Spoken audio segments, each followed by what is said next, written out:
కాళేశ్వరం బ్యారేజీల వైఫల్యానికి కారణాలు, వాటిని రక్షించుకోవటానికి తీసుకోవాల్సిన చర్యలపై అధ్యయనం చేస్తున్న జాతీయ డ్యామ్ సేఫ్టీ అథారిటీ నిపుణుల కమిటీ రాష్ట్ర అధికారులకు పెద్ద సంఖ్యలో ప్రశ్నలను సంధించింది.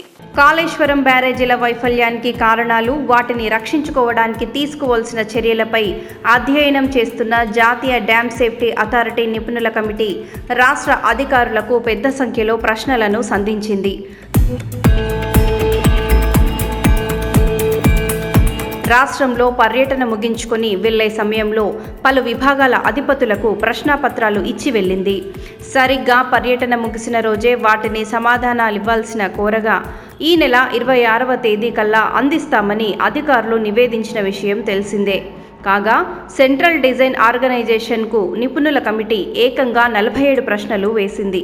ఇరిగేషన్ శాఖ ఈఎన్సీ 25 ప్రశ్నలు, ఆపరేషన్ అండ్ మెయింటెనెన్స్కి 12 ప్రశ్నలు, క్వాలిటీ అండ్ కంట్రోల్కు 12 ప్రశ్నలు, హైడ్రాలజీకి 1 ప్రశ్నతో కూడిన ప్రశ్నాపత్రాలను అందజేసింది.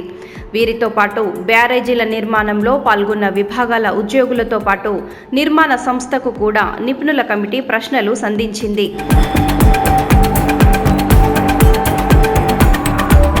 అయితే ఇప్పటికే తమను అడిగిన ప్రశ్నలతోనే మళ్లీ ప్రశ్నావళి ఇచ్చారంటూ అధికారులు అసహనం వ్యక్తం చేస్తున్నారు.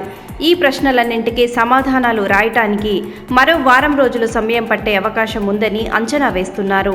2 దఫాలుగా రాష్ట్రంలో పర్యటించిన నిపుణుల కమిటీ 150 మందికి పైగా అధికారులను విచారించింది. అన్ని కోణాల్లో విచారణ జరిపి తిరిగి వెళ్లే సమయంలో ప్రశ్నాపత్రాలను అప్పగించింది.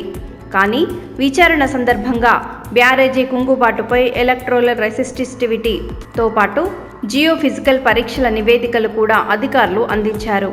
ఆ నివేదికలను క్షుణ్ణంగా పరిశీలిస్తే వాస్తవాలన్నీ వెలుగులోకి వచ్చేవని వారు పేర్కొంటున్నారు.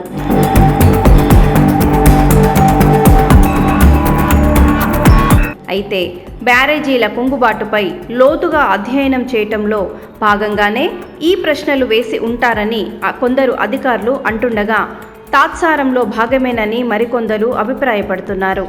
మరోవైపు సంఘటనలపై నెల రోజుల్లోగా నివేదిక ఇస్తే మరమ్మతులు చేసుకుంటామని ప్రభుత్వం ఇప్పటికే కోరింది.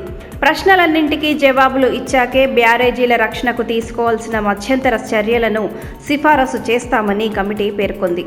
కానీ మేడిగడ్డ బ్యారేజీకి మే నెల నుంచే వరద ఉంటుంది. ఏటా జూలైలో వరద భారీగా ఉంటుందని, ఈలోగా రక్షణ చర్యలు తీసుకోకపోతే బ్యారేజీల్లో భారీగా నష్టాలు చోటు చేసుకుంటాయనే ఆందోళనలో ప్రభుత్వం ఉంది.